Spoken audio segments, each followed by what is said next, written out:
మీరు ఈ వారంలో న్యూస్ చూస్తుంటే యూరోపియన్ కంట్రీస్ చాలా విలవిల్లాడిపోయినాయి. 40-41 డిగ్రీలు ఎండ రాగానే ట్రాఫిక్ లైట్ల దగ్గర నుండి కారు టైర్ల వరకు సమస్తం కరిగిపోయాయి. అంత ఎండలు వారు ఎప్పుడు చూడలేదట.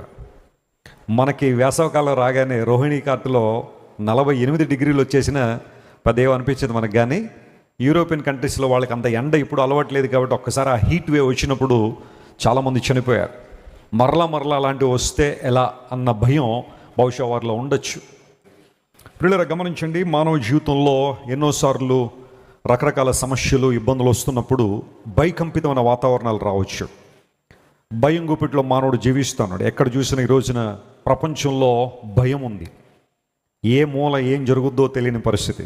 కొన్ని దేశాల్లో యుద్ధ వాతావరణాలు, ఎప్పుడు ఎక్కడ బాంబులు పడతాయో తెలియదు, ఎక్కడ మిసైల్స్ వేస్తారో తెలియదు, డ్రోన్ అటాక్ జరుగుద్దో తెలియదు. గతించిన కొన్ని నెలల నుంచి గల్ఫ్ దేశాల్లో విపరీతమైన భయం కొనసాగుతుంది. విమానాశ్రయాలు మూసేశారు, విద్యాలయాలు మూసేశారు, గవర్నమెంట్ ఆఫీసులు వర్క్ ఫ్రమ్ హోమ్ ఇచ్చేశారు. ఎందుకోసం అంటే ఆ యుద్ధ వాతావరణంలో ఎప్పుడు ఎక్కడ బాంబులు పడతాయో తెలియదు కాబట్టి జాగ్రత్తగా ఉండాలనే ఆలోచన.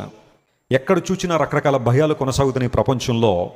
కుటుంబ జీవితంలో భయం, వ్యక్తిగత జీవితాల్లో భయం, సంఘాల్లో భయం, ఆ తర్వాత భవిష్యత్తు గురించిన భయం ఎన్నో మనిషి కనబడుతున్నప్పుడు ఈ వాగ్దానం నిజంగా మనందరికీ బలాన్ని ఇస్తుంది. ఏ ధైర్యం అయితే ప్రభు ద్వారా మీరు పొందుకున్నారో, ఏ ధైర్యాన్ని అయితే మీరు కలిగి ఉన్నారో దాన్ని విడిచిపెట్టకండి.